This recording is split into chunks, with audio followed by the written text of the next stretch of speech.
I know it seems like I'm harping on the hymns, but I'm not harping on the hymns.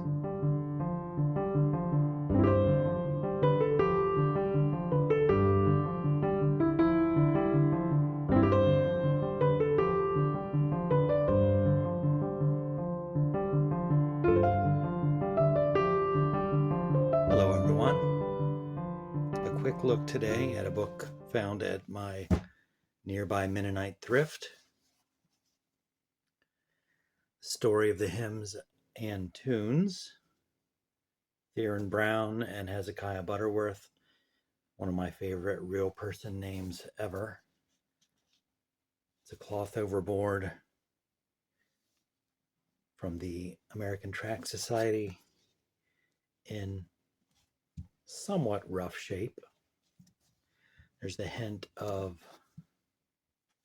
gilding on the top, but no hint of it anywhere else.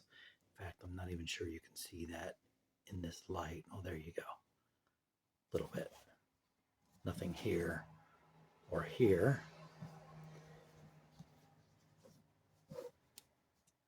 Obviously a sewn binding, red head and tail bands. Some structural damage there. There's a penciled in name. There are portrait plates throughout.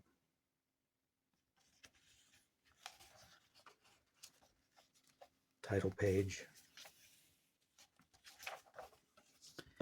And here we see a date. Copyright 1906, issued in January 1907. There's a list of the portraits that are held within.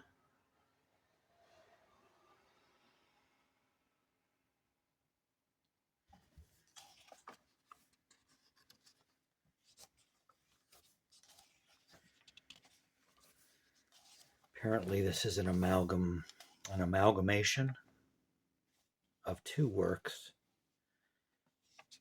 by Mr. Butterworth, Story of the Hymns and the Story of the Tunes, that were after his death in 1905, I believe, were edited and combined into this volume.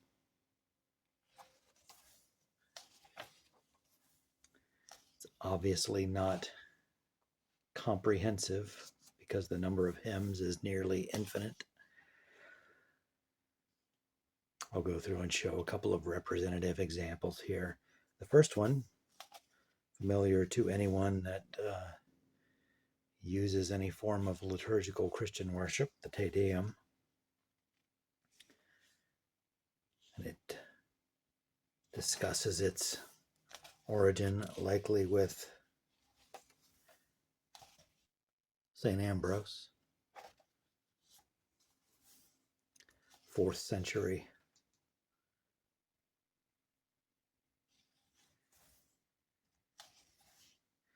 And for each of the hymns described here, they discuss the author of the words to the hymn.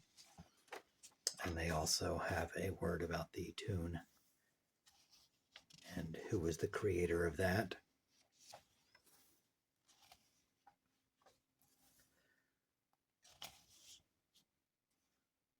More early Christian hymnody, the Magnificat, doxologies, separated into various chapters that I didn't show. Hymns of praise and worship, some hymns of great witnesses, hymns of Christian devotion and experience. It's hard to read through this viewfinder. Missionary hymns, hymns of suffering and trust. We don't sing too many hymns of suffering anymore. You can look at the rest of the list. I won't belabor the point. I go directly to one of everyone's favorites because I want to find a quote by Mr. Charles Wesley, or about Mr. Charles Wesley. And this is discussing his hymn, "O for a Thousand Tongues to Sing," believed to have been written May 17, 1739, for the anniversary of his own conversion.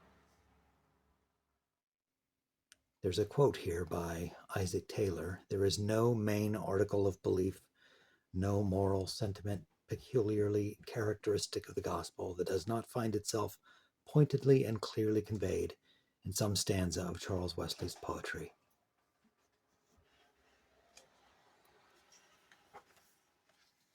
I'm not harping on the hymns.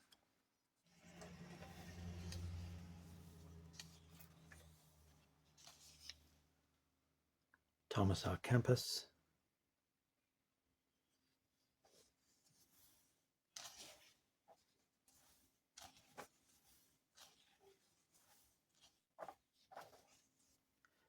And not just the male hymn writers getting attention here.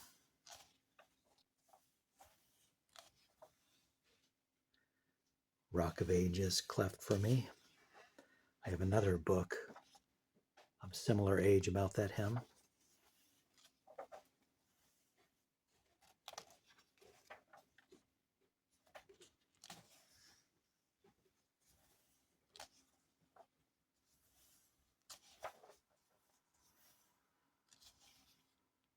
Onward, Christian Soldiers, a hymn that in the last century has found itself removed from many hymnals. Martial hymns not being the current fad.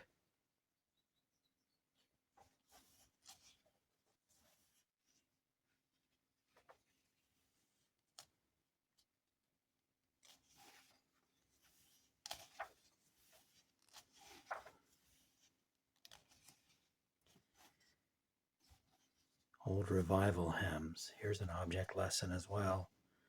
Be careful of what you put in your old books and Bibles. You see the discoloration. This acidic newspaper has left in exactly that shape.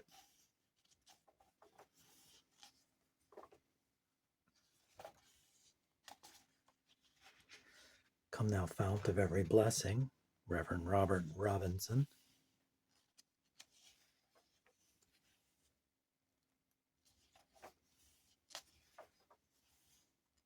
Sunday School Hymns.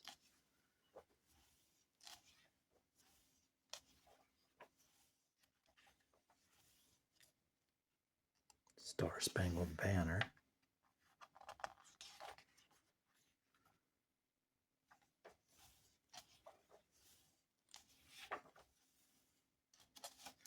Sailors' Hymns is this section.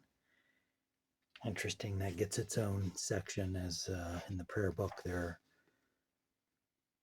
forms of prayers to be used at sea.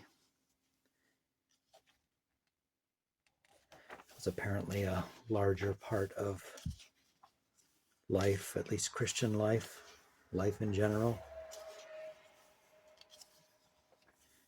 during the time when many of these hymns were being written. Hymns of Wales.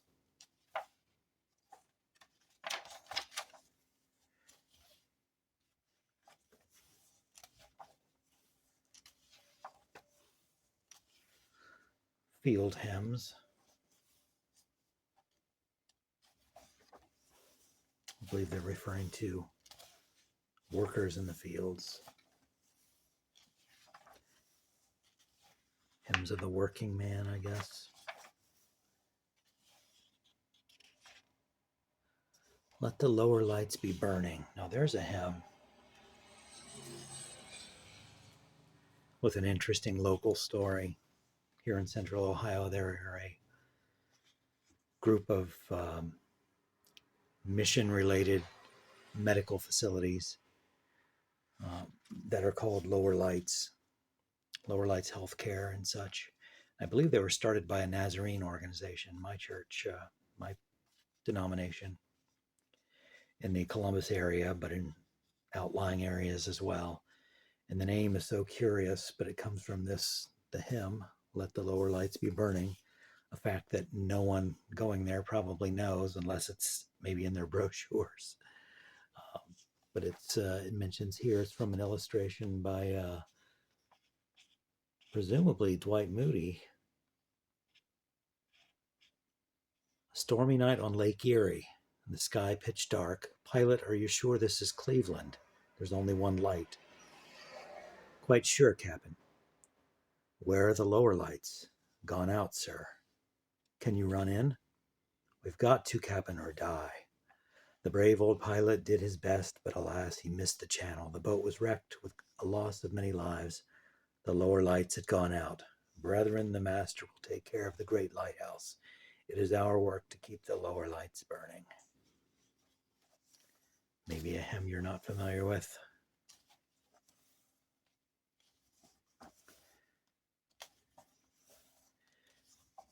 If you're a student of hymnody, this may be an interesting volume for you.